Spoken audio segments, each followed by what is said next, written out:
Good morning mga friends, mga audience natin, listener, which I believe hindi naman karamihan yung audience natin kasi very few yung interested sa mga ganitong klaseng topic. So, una sa lahat, salamat sa mga taong naging way na tuloy-tuloy itong talk natin. Kayo ay naging instrument ng Godhead na tuloy itong talk natin.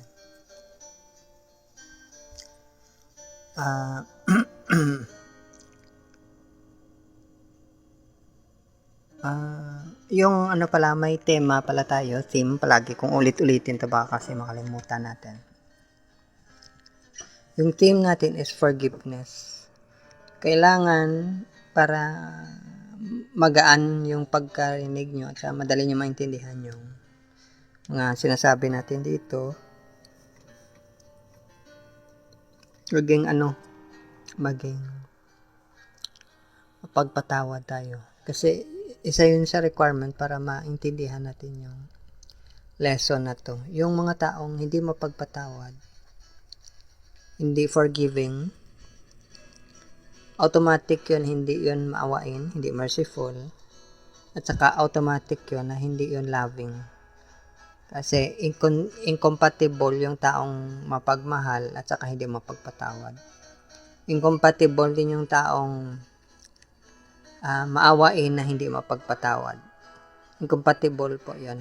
Ibig sabihin, hindi yun taliwas yun. Yung tatlong bagay na yun, magkatugma palagi yun. So, kung may tao ka pang hindi mapatawad, umpisahan mo na.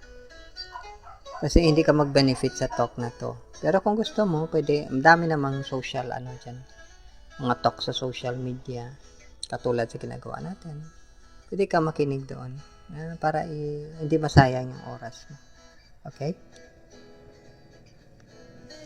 So, balik tayo. Maganda yung Valentine's talk natin last time. Tsaka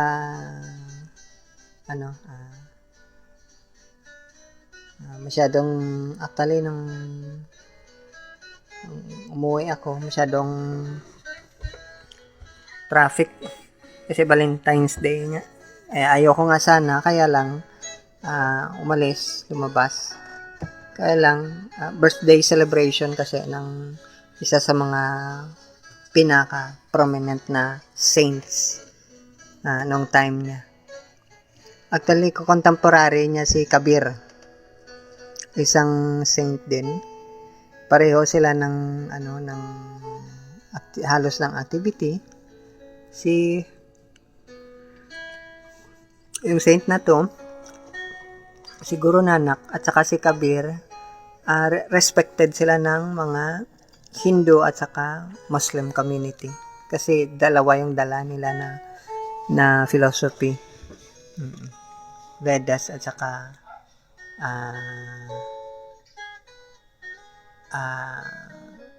teaching sa Quran. Kaya lang, parang yung pagkaalam ko, parang hindi yata sila nag-meet na dalawa. Hindi sila nagkita. Parang same time lang sila, pero alam mo naman, nung panahon ng mga masyado malakas yung influence ng Islam. Medyo isolated yung mga ibang tao. Okay, balik tayo sa talk natin. I-continue ko yung talk na tungkol sa spirituality. Based sa isang scripture, Bhagavad Gita. Now, gusto kong ulitin, before isulat or ispeak yung mga scripture, any scripture sa buong mundo, yung mga speaker na yan, bukas yung third eye nila. Hindi po baliktad yung direction, hindi po sinulat yung scripture saka nagbukas yung third eye. Ibig sabihin, bukas muna yung third eye ng isang tao.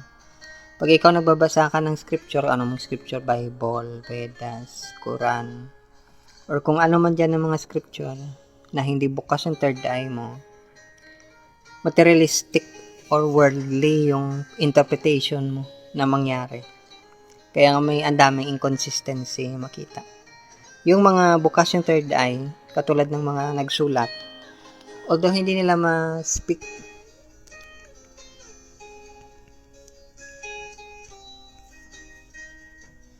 hindi nila masalita or hindi nila ma-put into words, writing, yung mga sinasabi nila. Yung mga nakita pala nila, yung third eye nila, hindi ibig sabihin na wala yun, hindi nag-exist. Nagkataon lang na yun lang yung mga words na pwede nilang gamitin. Parang ano rin yan, vocabulary. Alam mo, habang nag-a-advance yung mundo natin, tumatanda, sabi nila. Nagiging sophisticated yung language. Ganon din yan. Yung description nila dati, hindi naman hindi complete na description. So, yun yung mali ng mga men of letters. Yung literal lang ng scripture yung binasihan nila. Nakakalungkot sila dahil hindi bukas yung third eye nila. Wala silang blessing ng mga righteous, truthful, mga saintly, mga guro, mga acharya, or mga mystic mentor nila. Wala silang blessing, kaya nga bulag sila. Yung capacity lang nila is basahin yung letters at saka intindihin according sa material nila. Yung level of consciousness na bukas yung third eye or yung tongues of fire pumasok sa isang tao or yung power ng Holy Spirit, wala sila. Akala nila pag feel mo na meron kang guidance is yun ang guidance. Hindi. Iba po. Pag meron kang guidance, iba yung nakikita mo. Nabubuhay yung letra. Yung mga hindi bukas yung third eye nila, patay yung letra sa kanila. Ibig sabihin, nagme-memorize lang sila, Parang yung situation ng mga examples of story, yung rabbi at saka si Master Christ. Buhay kay Master Christ yung words, living words, buhay yun sa kanya. Kaya nga, hindi niya kailangan mag-quote kasi nasa buhay niya. Ganun yan. So, yung typical na karakter ng mga taong buhay, hindi yung men of letters, napaka-materialistic nila. Yung priority nila is yung physical body. Hindi ko sinabing hindi ka kakain. Pero pag ang place of worship nila is yung gawa ng kamay ng tao. Yung mga bukas yung nila, third eye, yung place of worship nila is yung gawa ng kamay ng Godhead. Magkaiba. Kaya nung sinabi ni Master Christ, ulitin ko sa sinabi ko. Nung sinabi niyang temple, akala nila bato. Yung ibig niyang sabihin, yung temple, yung katawan. So, magkaiba. Kasi yung isa gawa ng Godhead, yung isa gawa ng tao. Lahat ng gawa ng tao, second priority yon sa mga bukas yung third eye nila. Lahat ng gawa ng Godhead, first priority yon sa kanila. So, first priority sa kanila, mabukas yung third eye nila. First priority sa kanila, yung blessing ng saints, yung association ng mga saints, yung mga righteous at truthful na tao, or ng guru or acharya or mystic mentor na first priority yon sa kanila. Yung ibang bagay, second priority yon. Maybe siguro nagtatrabaho sila sa work, pero hindi nila pinapatay yung sarili nila. Hindi nila sinisira yung katawan nila. Kasi, alam nila in the end, yung talent na sinasabi ng Mystic Bible, hindi yun talent sa material world. Talent yun sa spiritual world. Kaya nga magkaiba. So, yung skill mo sa money making, hindi yun. Kasi walang money making sa spiritual world. Sa kingdom ni God, walang money making. So, once na nag-pass away ka na, iniwan mo yung katawan mo, walang kwenta yung nalalaman. Walang money making doon. Banker ka, walang bangko doon. Ganon yan. So, hindi yun nila nakita yung talent sa material world, hindi yon magagamit sa spiritual world. Pero sige lang, gano'n naman talaga. Sabi nila choice yan eh. So choice mong ganyan. So kaya walang tigil yung nila, worries, anxiety, hindi sila makatulog. Kasi yung peace of mind is alam mo kung ano yung gamit ng talent mo. Okay. So ganun yun. Yun yung difference ng bukas yung mata at saka Alam mo yung worry mo is magpatayo ka na ng pakagandang physical structure kasi gusto mo i-worship si God. Wala yan kasi walang physical structure sa kingdom ng Godhead or sa paradise. Kaya hindi nila makuha yung logic. Ganun talaga pag sirado yung third eye mo. Hindi mo makuha yung logic na wala yan dyan. Wala dyan. So, tinitrain mo yung mind mo, tinitrain mo sa isang bagay na wala ring gamit later on. Alam mo yung para kasi yung competition. Mag-train ka sa isang sports na hindi pa nag-i-exist. So, ganun din yan sa spiritual world. I-train mo yung sarili mo sa isang bagay na hindi mo rin magagamit. So, yung time mo, nung nag-umpisa ka, mula bata ka hanggang matanda ka, walang kwenta yung time mo sa mundo. Kasi hindi mo nagamit ng maayos. Pero anyway, sige lang. Sabi nila choice yan. Sige, choice nila yan. So, ngayon, ang nangyari, nung balik tayo sa Bhagavad Gita, Song of God, nung tinanong nung nagsabi si Krishna kay Arjuna, tingnan mo, iba yung nakita ni Arjuna. So, ngayon, pumasok yung chapter 2, Science of the Soul or Spiritual Science.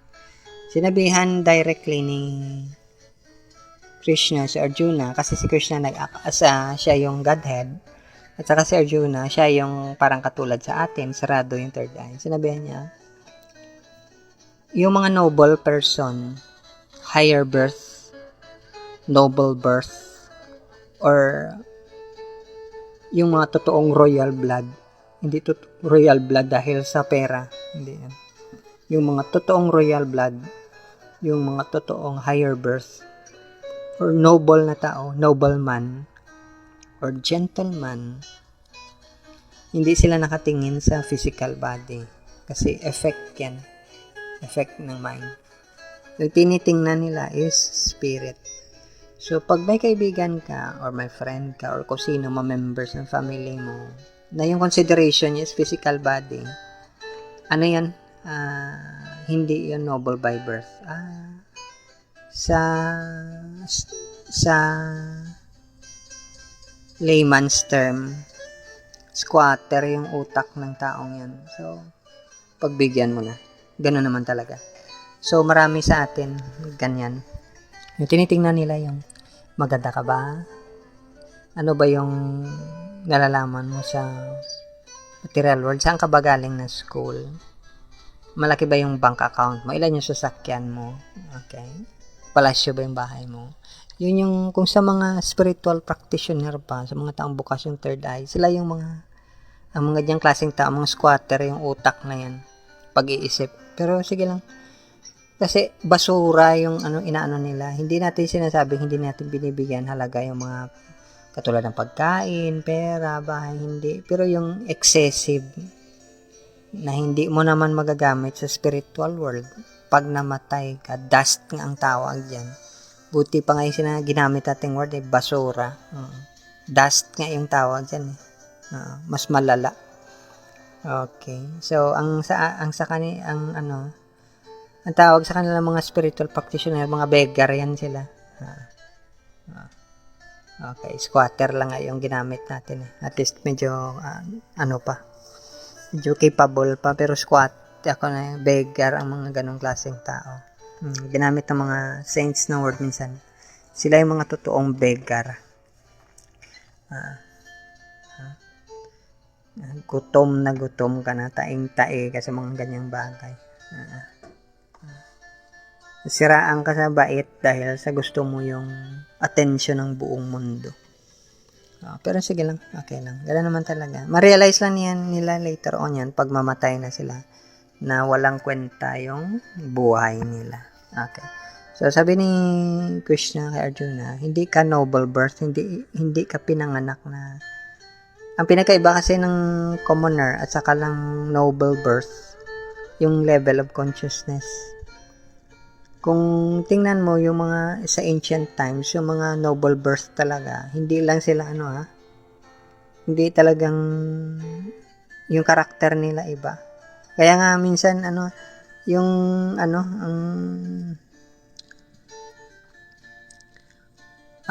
napakahirap maghanap ng mga taong noble birth. Kasi yung iba, wala lang silang choice kaya sumali sila sa mga religious group, mga spiritual group. Yung as a form of escape, hindi yun talaga yung klase ng pag-iisip nila. Kaya minsan yung iba dyan, may kanta yung Santong Kabayo, banal na aso. Kasi kahit na saang religious or spiritual group ka sumali, yung low birth mo, pagiging commoner mo or squatter mo, dala mo pa rin. Hindi mo mapigilan talaga yan. Yung ganong klaseng karakter. So, nakakaawa naman yung mga ganon. Yung matindi dyan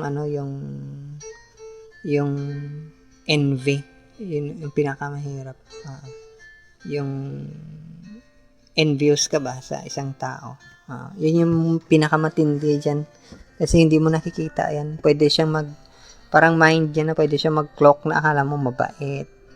Akala mo nakakaintindi sa'yo. Pero actually, unti-unti kanyang sinisira. Kasi envy yan. Ganun talaga pag sara yung third eye ng isang tao. Hindi yun lalabas yung good character. Kasi ang good character, lalabas lang pagbukas yung third eye. Lalabas lang yun pag yung tongues of fire nag-appear or yung Holy Spirit nag-appear na siya.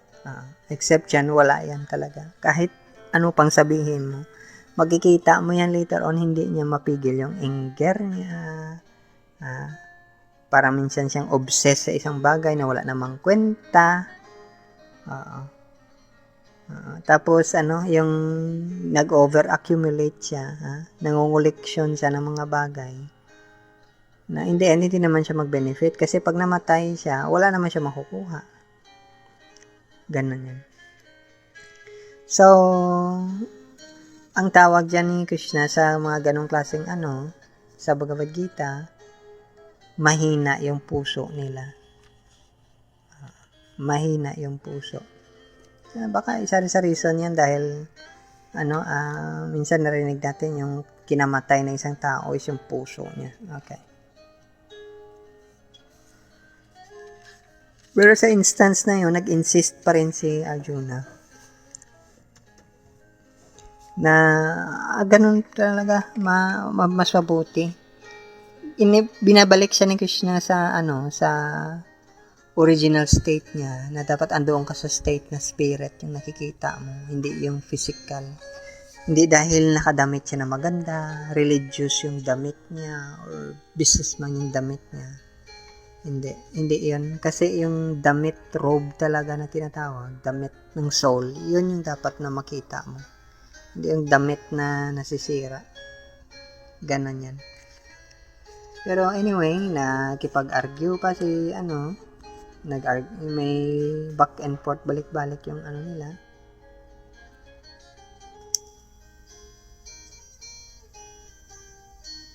Okay, so hindi niya ngayon alam kung anong duty niya. May mga tao tayo na may tawag natin dyan. May profession sila. Maganda yan kasi very effective sila.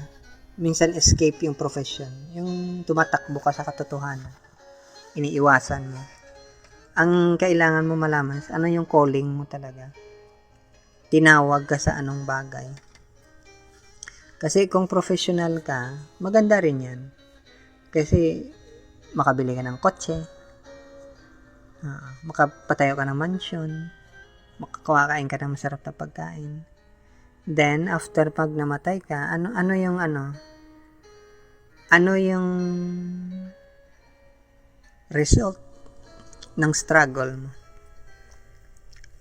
Ano yung result ng profession mo? Wala. Kasi in the end, ma-realize mo wala kang peace of mind. Ganun lang yung kasimple. Pag wala kang peace of mind, nag-grieve ka palagi.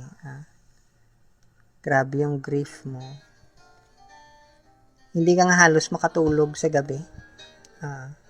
Alam mo yung nakatulog ka na, pagising mo, pagod ka pa rin, restless ka.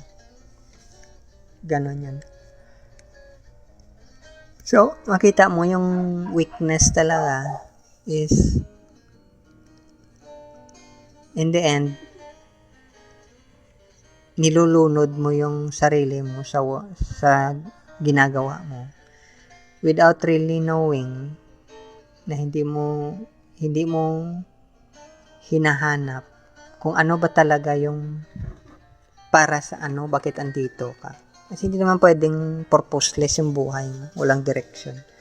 Marami kang makikita diyang coach na magsasabi sila or mga mababait na tao na ito yung purpose mo sa buhay. Ang purpose mo sa buhay, dapat mong maintindihan, Ma'am Shibe, si Stacy, Cinderella, matanda at saka bata, mga kaibigan.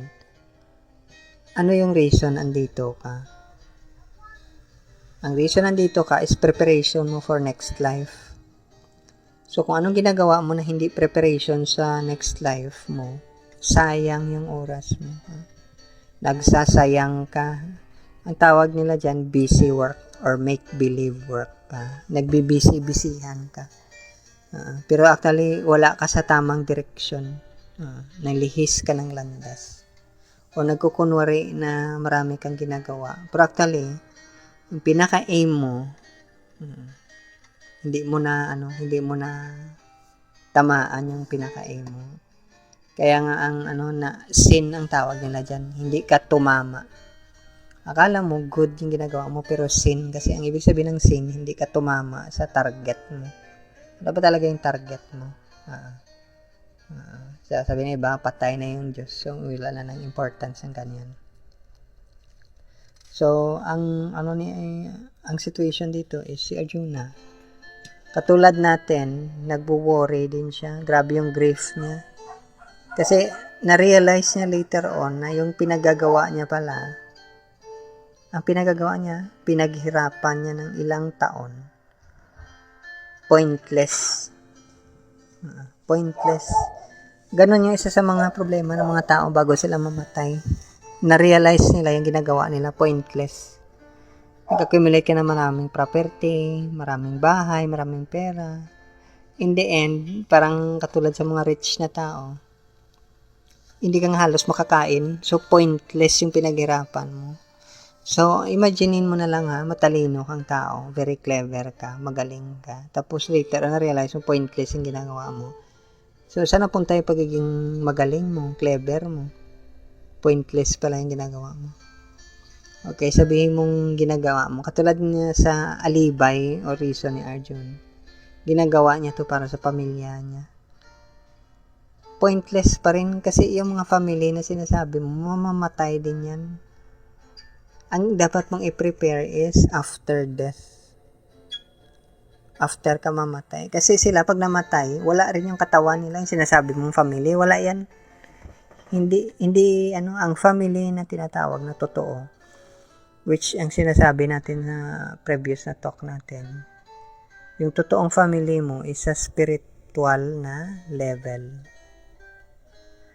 Pag namatay ka, yun yung spiritual level mo, yun yung totoong family mo.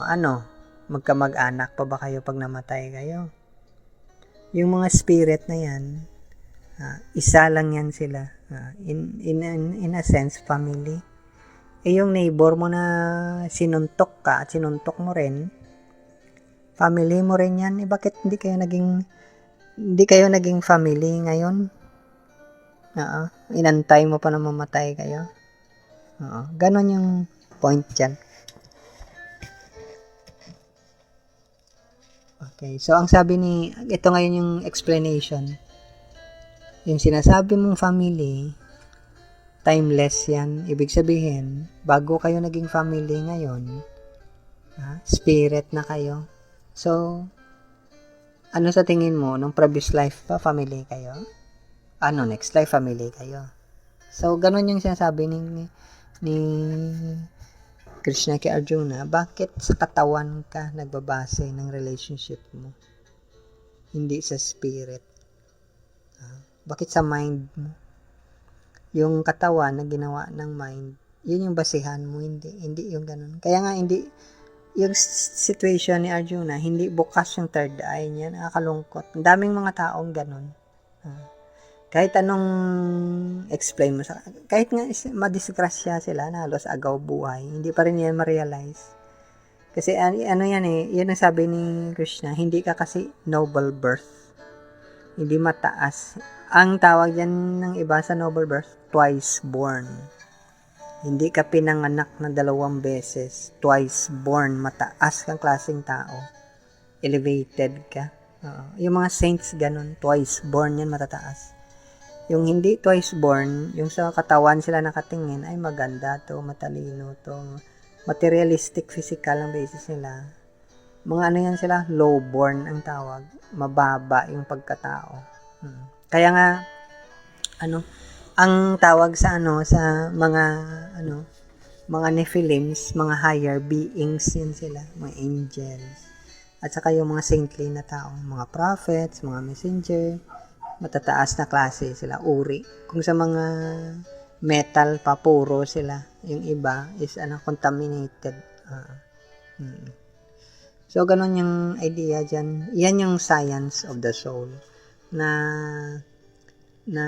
kung mag-aral ka ng spiritual science, yun yung unang dapat mo maintindihan. Hindi katawan. So, ngayon, kinuwento dito kay Arjuna na yung katawan, nagbabago-bago yan. Pabago-bago yan. So, baka siguro, nung una mo siya nakita, mataba. Nakita mo siya ngayon, payat. Dati nakita mo siya, bata pa siya. Kaya nakita mo siya, matanda na siya. Hindi yun yung basihan mo. Kasi yung mga sarado, yung third eye nila, hindi nila nakikita yung yung constant or fixed na nature ng spirit. Yung tinitingnan nila yung yung mind at saka yung physical body na nagbabago-bago. Pero gano'n naman talaga kasi bihira sa mabuti na lang sa time ngayon natin is maraming mga medyo matataas na yung kaalaman. Dati mahirap talaga. Kasi pag yung mga taong powerful is sumama sa kanila yung mga lowborn, nako, magiging instrument lang yun ng corruption, baka gamitin silang mga soldier, mamatay lang sila na walang kwenta yung buhay nila. Alam mo yung ganun? Pero ngayon, buti na lang, yung mga Nephilims o mga higher beings, tumutulong sila, ini-enlighten nila yung mga tao, binubuksan nila yun. Parang binibigyan nila ng chance na mabuksan yung third eye. Pero, kailangan mo pa rin ng saintly or truthful or righteous na tao, or guru or acharya or mystic mentor mo na talagang niya talaga yung pag-open ng third eye mo. Kasi kung hindi, merely reading, magbabasa ka lang, hindi yan mabuksan. Kahit na pang spiritual literature basahin mo. Kailangan mo ng Shaktipat or blessing ng higher twice born na tao para mabuksan yung third eye mo. Hindi necessary sa isang religious group, kahit saan makita mo yan sila. Join nga minsan yan ng mga religious organization. Pwede silang maging Christian, pwede silang maging Muslim, pwede silang maging Jew, pwede silang maging Hindu, depende sa pero capable silang magbukas ng third eye. So, yung challenge natin is ma-purify yung perception. Kasi yung perception, yun yung nagdadrag sa atin, parang hinahatak ka niya pababa. Perception mo na ito matanda, ito nakaawa, ito may sakit, namatay, parang ganun. Perception natin yan. So, yung kailangan natin is vision, intuitional science, that is yung third eye mo bukas. Otherwise, babalik ka sa perception ng senses. Yun yung pinaka-mahirap na part dyan. Kasi pag na-drag ka na ng senses mo, yun yung mahirap. So, ito si partner ko, ito si anak ko, ito si friend ko, ito si kalaban ko, ito si supporter ko, ito si financier ko. Ganun. So, once na andun ka sa higher level of thinking, naintindihan mo yung spiritual science, hindi ka affected. Okay, sa mga beginner, nung nag-umpisa ka pa lang, syempre, may mga affected ka talaga. Pero pag matagal-tagal ka na bukas na talaga yung third eye mo, hindi ka affected. Kahit may patay, may namatay na kamag-anak mo, sa spirit na level ka nakatingin, hindi sa physical. Ay, naku, nakaawa. Nakakalungkot, nakakamiss si ganitong tao. Hindi. Kasi ang mga ganong klaseng tao, ano yan sila? Hindi sila twice born. Mababa silang uri. Kahit na very respected ka, kahit ikaw pinakamayaman na tao, ikaw pinaka-powerful, pag badili concept yung tingin mo, mababa kang klaseng tao. Hindi ka twice born, hindi ka noble na tinatawag. Parang noble ka. Hindi ka breed na tinatawag. Low breed ka. Commoner ka or squatter ang tawag sa'yo. Now, medyo pangit yung word, pero wala naman tayong contrast na magamit. So, ganun yan. So, makikita mo yung karakter ng isang tao or malalaman mo kung yung third eye niya bukas or may yung tongues of fire, Holy Spirit sa isang tao kasi wala siyang consideration sa physical. Kaya ngayon kung pilay man yan yung lumapit sa kanya, spirit yung tinitingnan niya, hindi yung pilay ng tao.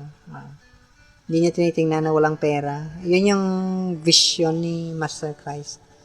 Na yung babae na mahirap, hindi niya tinitingnan mahirap. Kasi noble birth ang tawag doon. May mga taong ganun, yung wala kang sasakyan, wala kang mansion, wala kang bank account na medyo iba sila sa'yo. Pero iba, hindi yung tinitingnan. In fact, poverty mentality ang tawag. Alam mo yung magparami ka ng magparami kasi baka maubusan ka. Magdagdag ka ng madagdag. Poverty mentality ang tawag dyan.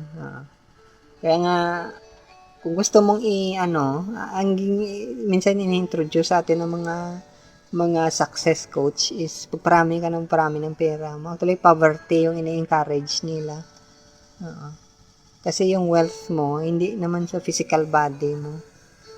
Isipin mo na lang ganito, common sense, hindi ka naniniwala na may spirit. Pag namatay ka, anihin mo yung pera mo. Wala, di ba? Iwanan mo sa anak mo. Yung anak mo hindi na-train paano maghanap ng pera. Ano tingin mo gagawin niya sa pera mo? Di iwaldas niya, di ba? Ganun lang yun, kasimple. So, medyo ganun talaga kasi yung thinking ng mga taong hindi mataas yung hindi bukas yung third eye nila. Limited yung pananaw nila. Yung nasa harap lang nila yung nakikita nila. Ganun yan. So, ang sinasabi dito na ang lahat ng physical mag-perish, mawala yan. Hindi yun maintindihan kasi in theory, in hearing, maintindihan mo yun na temporary niya mawala. Pero kung i-practice mo sa buhay mo, yung bagay na mawala, wag mo nang aksayahan ng panahon. Hindi yun makuha ng ibang tao. Kasi medyo, yung takbo ng utak na medyo gano'n naman talaga kasi may seal yung third eye, kaya hindi makuha yung ganong klaseng idea. Hindi mo siya ma-actualize sa buhay mo. Yung idea ng self-realization, ganun. So, hindi mo siya alam mo yung yung idea na gumagamit ka nito temporarily. At saka yung gumagamit ka nito tapos dagdagan mo ng dagdagan every time may lumalabas sa bago, dagdag ka ng dagdag. Every time na parang tingin mo malaki, dagdagan mo ng dagdagan. Parang yung bahay mo, parang yung property mo, ganun yan. So, ano yan, hindi ma-actualize yung idea na temporary. Alam mo, kahit yung relationship hindi ma-actualize. Kasi yung totoong ang third eye na yon, hindi mo ma-develop yung intindihan yung totoong meaning ng love pag hindi bukas yung third eye mo. Yung nakikita mo yan, hindi yan love. Walang love sa physical world. Kasi hindi nag-originate yung love sa physical world. Sabi ng iba, galing kay God. Wala yung characteristics ng Godhead, yung love sa physical world. Kaya nga, galing sa itaas yan. Ganun yan. So, kung totoo talagang naintindihan mo yung characteristic ng spirit, edi sana hindi ka selective kahit sino. The mere fact na very selective ka, namimili ka, kasi tinitingnan mo yung physical. Alam mo yung may sabihin nating graduation ball, mamimili ka kung sino yung maging partner mo. Sa mga taong spiritual yung nila, bukas yung third eye, wala silang pinipili. Hindi sila mamimili. Ganon yan. Kaya nga may practice yun sa mga sa mga royalties dati, na na-preserve pa yung practice. Kung sino yung taong hindi pinapansin ng iba, yun yung lalapitan nila. Kung sino yung parang nire-reject ng iba, sila yung lalapitan nila. Yung taong yung lalapitan ng royalty. Kasi test yun sa kanya. Kung gaano siya ka taas yung pananaw niya, na wala siyang pipiliin. Maging equal siya. Pero hindi mo yan makikita ngayon. Ayoko niyan. Mukhang unggoy. Ayoko yan, pangit. Hindi. Alam mo yan, ganun. Ayoko niyan kasi parang pulubi yung itsura niya, hindi nga makaligo. Ganon, baliktad tayo. Yung habang tumatagal tayo, pag sarado yung third eye mo, habang tumatagal ka sa mundo, nagiging mababaw yung pananaw mo. Ganon yan. So, ganon yan. Yung pagiging permanent ng spirit, hindi natin makita. Na yung once na mag-connect ka sa spirit ng isang tao, actually permanent yung connection na yun. So hindi ka makakonect sa spirit ng isang tao kung hindi pa bukas yung third eye mo. Puro physical lang yung gagamitin mo at saka mind. Kaya nga walang cure sa healing profession, walang cure. Walang cure. Ano lang yan, ang tawag nila is parang remedy yata. Parang maintenance mo lang sa katawan mo. Walang cure. Treatment. Treatment lang yan, walang cure. Kasi yung cure, permanent yan. So, ang cure sa spirit lang. So, pag physical body, walang cure. That is why imposible yung cure na sinasabi. Kasi ang final end ng lahat ng sakit ng tao, kahit na pera man yung sakit mo, is death. Walang cure dyan. Ma-cure ka lang kung bukas yung third eye mo. Kasi wala nang power yung death sa'yo. Kasi andun ka sa sa world ng spirit. Yung body, anytime pwede mong i-discard. Ganon yan. So, hindi yung makuha ng ibang, of course, ang sinasabi natin ibang tao, hindi bukas yung third eye. Ganon yan. So, ngayon, ito pa yung nakakatuwa. Kasi minsan may mga words sa spiritual literature na sinasabi na yung may war, nag-fight sila. Hindi yun physical. That is why kahit sa Islam, dalawa klase yung war. Ang struggle nila. May small war at saka may greater war. Jihadul Qital, which is physical, which hindi naman pero usong-uso ngayon yan. At saka yung isa is Jihadul Akbar. Ibig sabihin yan is yung struggle mo, war against yourself sa evil desires mo. Actually, hindi evil desires, kundi yan, sa shadow mo.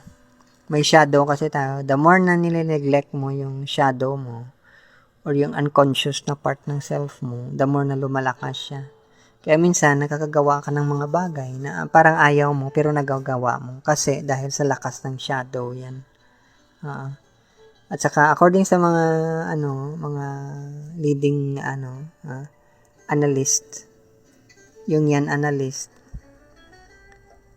the moment na makipag-interact ka sa isang tao, ibig sabihin, katulad ko, at saka ikaw, sasamahan kita or sasamahan mo ako, doon mag-umpisa yung mag-take effect yung shadow. At saka hindi mo alam kung kailan yun magiging lolobo yun, lalaki.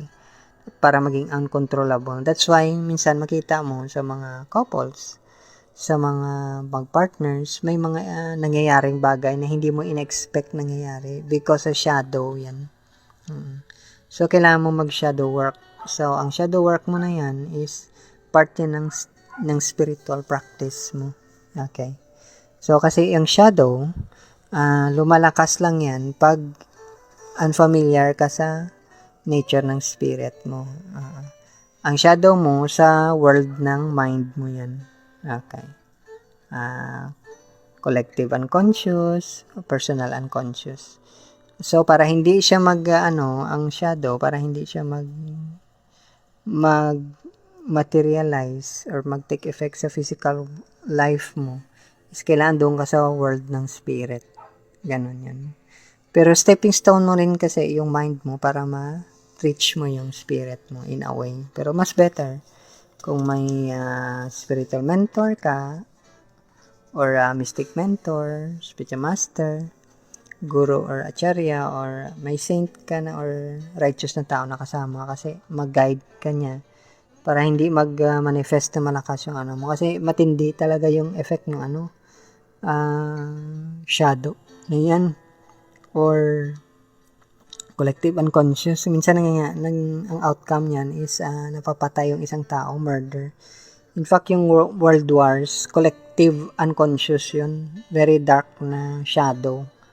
Na minsan, akala ng iba is may righteous war. Hindi. Dahil sa shadow yan. Kung soldier ka, tama, okay sa'yo na pumatay ka ng tao. Hindi pwede yun kasi effect ng shadow yun. Dangerous yun. That's why yung ibang tao, kaya minsan naririnig lang sa balita, kinuwentuhan lang naman nga ako. Ulitin ko yung sinabi ko. Yung namatay yung wife niya, namatay yung anak niya dahil sa kanya, or may naalala ko dati nung matagal na nanood ako ng true crime na mga news. Yung patay nilagay sa ilalim ng lababo. Alam mo yung ganun? Ilang days na namatay. Alam mo yung ganun? Or dahil sa shadow tawag dyan. Hindi mo yan kung hindi ka talaga practitioner, hindi mo ma-recognize yung ng shadow. In fact, actually, yung mga experience natin sa depression, yung experience natin sa mga uncontrollable na anger, lahat ng makikita mo na akala mo parang unusual na karakter ng isang tao. Yan? Result ng shadow niya. Minsan may mga shadow na akala mo maganda tingnan or very parang impressive or parang akala mo normal or parang positive siya tingnan, pero actually shadow siya. Kaya nga yun yung kung wala kang idea, alam mo yung may kasabihan na minsan yung mga ibang bagay na hindi mo alam, maging sanhi ng kamatayan. Dahil hindi mo nga alam. Alam mo yung bata, may hawak-hawak siya na kung ano-ano dyan na laruan.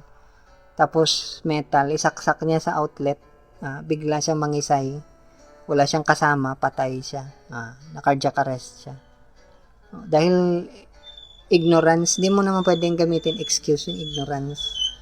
So, ganun yung problema dyan. Pag yung third eye ng isang tao, sarado pa, at saka nasa state of ignorance siya, lumalalim yung niya, yung shadow niya. Without, alam mo yung medyo unfair minsan yung mundo. Ganun yan. So, pag may mga things na pakiramdam mo uncontrollable sa buhay mo, actually, expression ng shadow mo.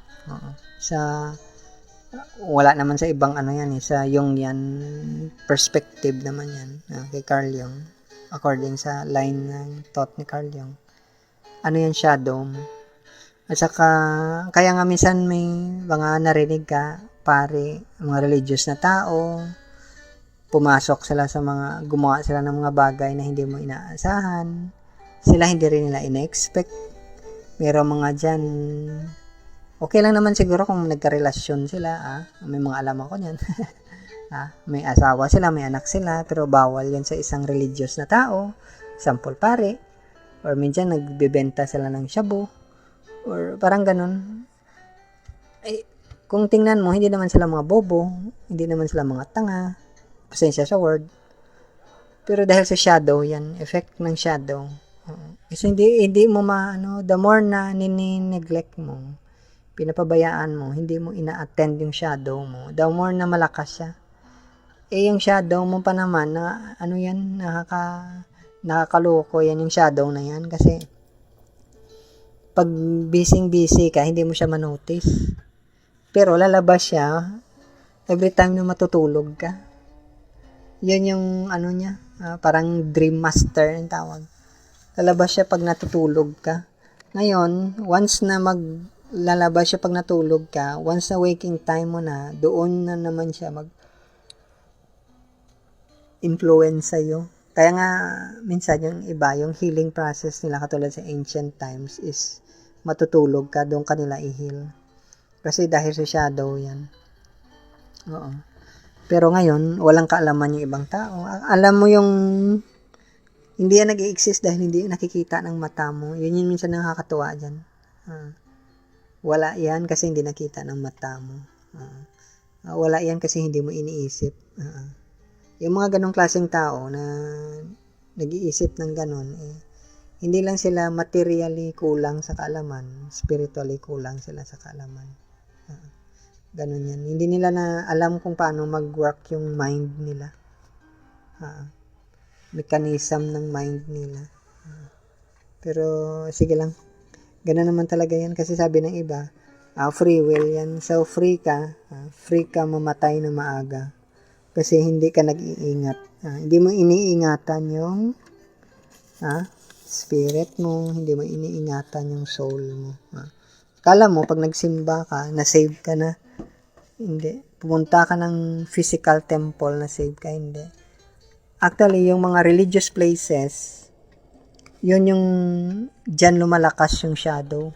Kaya nga dapat may therapeutic effect yung ceremony, pero kahit na. Kinakondemn yan ng mga ibang mga saintly practitioner. Kaya nga si Saint Francis, pinagiba niya yung yung parang temple yata yun, or church na ginawa nila, kasi hindi yun kailangan. Kaya nga sa cave lang yata siya nakatira. Ganun yan. Pero hindi yung makita ng ibang tao. Yung materialism, extension yan ng shadow natin. Yung klase ng tao na pinipili mo as partner, yung mga characters ng anak mo, yung ugali ng parents mo, yung ugali ng friends mo, yung mga taong nakapaligid sa'yo, extension yun ng shadow mo. Yung mga klase ng mga politician na pinipili mo, mga business partner mo, extension yun ng shadow mo. Kaya nga, kung hindi mo naintindihan paano mag-work yung shadow, para siyang kulungan. Matali ka ng matali hanggang sa hindi mo na alam kung paano ka lalabas. Ganon yun. So anyway, I hope so nakuha nyo yung idea na dapat maka-anchor ka sa spirit mo, hindi sa mind at saka hindi sa physical. The more na bag down ka or natali ka sa physical, the more na mas mabilis mag-form ang shadow. Buti lang sana kung may mastery ka sa mind mo, makikita mo siya nag-form sa mind mo. Walang shadow yung spirit, tandaan mo. Kaya nga, yun yung sinasabi ng mga righteous na tao, mga saintly, mga spiritual master, guru, acharya, or mystic mentor, sa anchor ka sa spirit mo para yung shadow hindi siya form, hindi siya mag-develop. Okay. Kasi kung hindi, wala kang kawala dyan. Anino mo yan eh. Akala mo na wala siya, hindi siya mawala. Every time na isara mo yung mata mo, matutulog, kalalabas yung shadow. Yung mga fears natin, product din ng shadow yan. Okay. So anyway,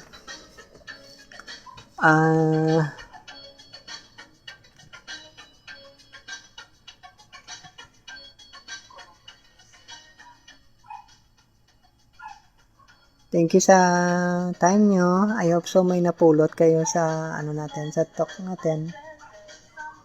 At saka dagdagan na lang natin sa susunod. Extend natin yung idea. May reason na hindi ko tinuloy pa yung yung chart.